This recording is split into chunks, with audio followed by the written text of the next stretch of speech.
4 PM news network में दोस्तों आपका स्वागत है। मैं हूं आपके साथ राशिद जहीर। आपके कान में यह बात पड़ चुकी है कि यूपीएससी के डायरेक्टर ने इस्तीफा दे दिया। उसके बारे में भी पता चल गया होगा कि मोदी जी के करीब थे या बड़ौदा यूनिवर्सिटी के अंदर बहुत कम उम्र के चांसलर भी थे, वीसी भी थे। लेकिन मैं आपको खबर यह नहीं बताने आ रहा हूं कि उसके अंदर बड़े घोटाले हो गए हैं, नहीं हुए हैं, आखिरकार क्यों इन्होंने ऐसा कर दिया है। इससे पहले खबर आपके सामने ये आई थी कि साहब चुनाव आयुक्त ने इस्तीफा दे दिया था इलेक्शन से कुछ वक्त पहले। वो भी खबर आप भूल गए, ये भी खबर आप भूल जाएंगे। मैं बताने सिर्फ इतना आया हूं कि मोदी जी के 10 वर्ष के कार्यकाल में 8 बार यूपीएससी का चेयरमैन बदला है। उससे पहले मनमोहन सिंह की सरकार में 2008 से 2014 लगभग 5.5-6 साल तक डीपी अग्रवाल नाम के एक यूपीएससी के डायरेक्टर रहे। वो वहां बदलने की जरूरत महसूस नहीं हुई है। इसके पीछे आखिर वजह क्या है? और 10 मेंबरान की जो कमेटी है यूपीएससी कमीशन जिसको बोला जाता है, राहुल गांधी तो उसके बारे में वो बोला करते थे यूनियन प्रचारक, पब्लिक सेवा कुछ करके। खैर, तो मैं आपको बताना ये चाहता हूं कि वो चले गए सोनी साहब। मैं इनके बारे में आपको नहीं बताना चाहता, लेकिन ये 10 मेंबरान में 3-4 लोग तो ऐसे हैं जो गुजरात से ताल्लुक़ रखते हैं या पहले कुछ ऐसे अभियानों में शामिल हुए हैं जैसे आयुष्मान भारत या बेटी पढ़ाओ बेटी बचाओ। ये भी वहाँ पर एक बंदी है लेडी, उन्होंने ही ये वाला प्रोग्राम बनाया था। तो मोदी जी के इर्द गिर्द के लोग ही आ रहे हैं और आखिरकार इनका 5 साल का टेन्योर था, ये पहले क्यों चले गए? एक बात। दूसरी बात, यूपीएससी देश की मैं समझता हूँ टफेस्ट और सबसे ज़बरदस्त परीक्षा, ठीक है। इसमें लगभग दोस्तों 10 लाख 10.5 लाख के करीब लोग इसमें बैठे। चुने कितने गए? 5,90,000। चुनने से मुराद लिस्टेड जो हुए, मतलब इतने लोगों ने फॉर्म भरा, 10 या 11 लाख लोगों ने, 5,90,000 बैठे। उसके अंदर मैं आपको बता दूं 14,000 जो है वो तो मेन क्लियर कर पाए और इंटरव्यू के बाद 2-2,500 2900 के करीब बताया जाता है वो लोग निकल कर आए जिनको नौकरी मिली।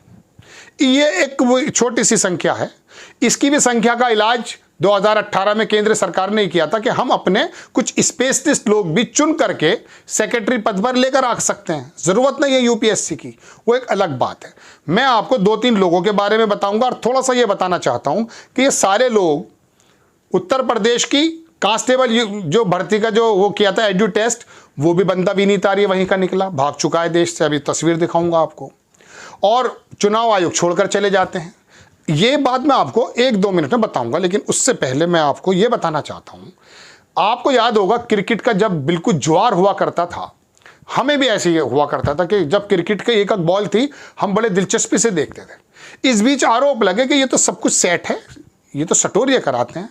तो जो क्रिकेट को दीवाना वार चाहते थे, हम भी उसमें से एक हैं, बड़ी तकलीफ हुई, क्रिकेट को देखना कम कर दिया कि तो सटोरिया का काम है, जब चाहे प्लेयर आउट हो जाएगा। हालांकि कंफर्म नहीं, लेकिन हमने सुना, हमारी आस्था कम हो गई। यूपीएससी की तैयारी करने के लिए जब लड़का तैयारी करता, अंदाजा मालूम है क्या होता, क्या करता है वो, उसका क्या ख्याल होता है, उसे कितनी किताबें पढ़नी पड़ती हैं। मैं तो इमेजिन नहीं कर सकता कितनी किताबें पढ़नी पड़ती हैं, कितना काबिल होना पड़ता है उसको, कौन कौन से मरहलों से गुजरना पड़ता है उसको। अभी एक फिल्म देखी 12वीं फेल, वो ओरिजिनल किस्सा बताते हैं, उसको देखा तो उसमें पता चला कि यूपीएससी हो आईएएस पीसीएस ऐसे, आईएएस और आईपीएस ऐसे चुने जाते हैं। फॉरेन सर्विसेज में ये तैयारी की जाती है। वाकई बड़ी ज़बरदस्त परीक्षा है। ऐसे परीक्षार्थी को जब ये पता चले कि परीक्षार्थी आप चुने जाएंगे नहीं चुने जाएंगे, ये तो आपकी मेहनत पर डिपेंड है, लेकिन बहुत सारे लोग ऐसे भी चुन लिए जाएंगे जो सरकार जब चाहे चुन ले कि नहीं ये प्राइवेट फील्ड के मास्टर लोग हैं, इनको चुन लिया जाए। 2018 में संख्या 18 थी तो 19 में 8 थी, 20 में 15 थी। इसी तरह से 22-23 लोग तो 2023 में चुने गए हैं। एक बड़े पत्रकार की ज़बानी में आपको ये बात बता रहा हूँ। तो ऐसे जमे में जब ये लोग चुने जाएंगे, फिर राहुल गांधी वो आरोप लगाते हैं कि 90 और 93 के करीब सेक्रेटरी चलाते हैं देश को। ये तो लोग हैं वो। खैर, यूपीएससी के अंदर 10 मेंबरान जो हैं, ज़रा उसके बारे में आप थोड़ी सी बात सुनेंगे। मैंने कुछ लोगों के नाम लिखे हैं, वो मैं आपको दिखाता हूँ। यूपीएससी के मेंबर जो हैं एक दूसरे हैं, ये तो मैं बता चुका हूँ सोनी साहब, इनके बारे में तो सुन लीजिए ये कि ये पहले बड़ौदा यूनिवर्सिटी के प्रोफेसर भी, वो वीसी भी थे। फिर उसके बाद इन्होंने कहा कि नहीं मैं कुछ और करना चाहता हूँ, फिर ये बन गए इसके 6 साल के लिए। बहरहाल वहाँ पर कुछ घोटाले निकले। वो पूजा की कौन सी बंदी है, उसने डॉक्यूमेंट्स क्या लगाए, हंगामा चल रहा है। मैंने खबर उस पर नहीं बनाई थी, लेकिन अब कौन सा ऐसा मामला कि इनको इस्तीफ़ा देना पड़ गया। अब उससे पहले 2 लोगों के इस्तीफ़ा और दिखाऊंगा, उनके स्क्रीनशॉट ले रखे हैं मैंने। आप बराए करम मेरे साथ 1-2 मिनट बने रहें। देखिए जनाब, ये है बंदे का नाम विनीत आर्या। ये कौन है? ये नहीं, पहले आप देखें, चुनाव आयुक्त जो थे, जो चीफ इलेक्शन बनने वाले थे कमिश्नर अरुण गोयल, इनको देना पड़ा इस्तीफा अभी थोड़े दिनों पहले। 10 मार्च 2024 की खबर है। चलिए अब देखिए दूसरी खबर ये रही। कौन है विनीत आर्या? यूपी पुलिस भर्ती परीक्षा कराने वाली कंपनी का मालिक भागा विदेश। इसके जो फादर हैं, मैं कई बार आपको बता चुका, उसके कई सारे प्रोग्राम में मोदी जी जाते हैं। ये भी गुजरात का है। ये 2 लोग चले गए। अब इसके अलावा अब मैं आपको उस रिपोर्ट पर लेकर चलता हूं। उस 10 मेंबरान में 2-3 मेंबर तो ऐसे हैं जो गुजरात या मोदी जी के इर्द गिर्द के लोग हैं। यूपीएससी एक मेंबर है, इनका नाम है दिनेश दासा। ये गुजरात लोकसभा लोक सेवा आयोग के पूर्व अध्यक्ष थे, मेंबर हैं ये। 2022 के बाद यूपीएससी में लाए गए हैं। 2005 में ये LIC के वो भी थे, उनको छोड़ दीजिए। 2014 तक आते आते गुजरात लोक सेवा के आयोग के वो भी बन गए थे अध्यक्ष। उसके बाद अब ये मेंबर है। हालांकि वहाँ ज़रूरी तो यह है कि IAS और IPS होनी चाहिए, लेकिन बाकी लोग भी शामिल है। 10 मेंबर में से 7 की मैं आपको बात बता रहा हूँ। दूसरी मेंबर्स कौन है?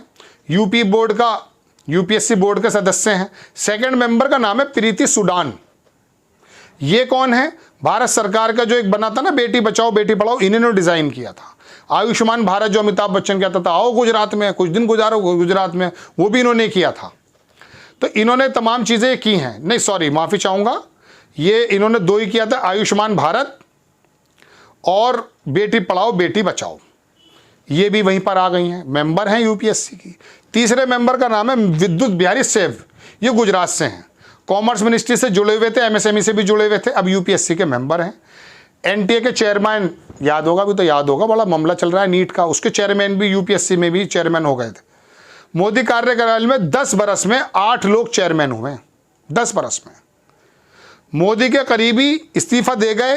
अब बात यह है कि ये 8-10 साल में 8 लोग चेयरमैन बना दिए हैं। मनमोहन सिंह की सरकार में 5 साल तक एक ही बंदा था। ये क्या खेल है? और फिर चले क्यों जाते हैं चुनाव आयुक्त अचानक इलेक्शन होने से पहले, जबकि वो चीफ इलेक्शन आयुक्त बनने वाले थे? या वो बंदे गुजरात के क्यों निकल कर आते हैं, या आपके इर्द गिर्द के लोग निकल कर क्यों आते हैं? जब आप ऐसे ही लोगों को चुन लेते हैं तो वो जो लाखों लोग तैयारी करके एग्ज़ाम देते हैं और बहुत थोड़े से लोग, भाई 10-12 लाख में से 2-2.5 हज़ार लोग निकलते हैं, उनकी हिम्मत उनकी मेहनत जवाब नहीं देगी। सोचेंगे नहीं कि आखिरकार हमारा कसूर क्या है। आप लोग तो बायलैटरल एंट्री के माध्यम से किसी को भी चुन लेंगे, होता है नहीं होता है। तो दोस्तों बात यह है कि मोदी जी के 10 बरस में, ये इंटरनल खबरें हैं, ये देश के बड़े बड़े पत्रकार इस वक्त डिस्कस कर रहे हैं, आपको भी इस बारे में सोचना चाहिए। 10 बरस में 8 लोग चेयरमैन बन जाते हैं यूपीएससी के, क्यों?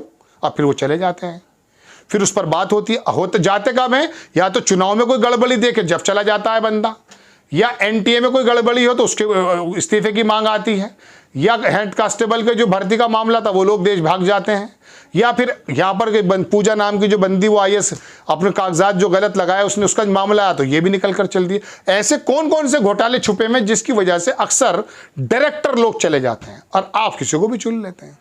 आपको खबर कैसी लगी अपनी राय कमेंट्स बॉक्स में ज़रूर दीजिए। चैनल को सब्सक्राइब कीजिए, शेयर कीजिए। नेक्स्ट टाइम मैं किसी खबर के साथ हाजिर होता हूँ। जय हिंद।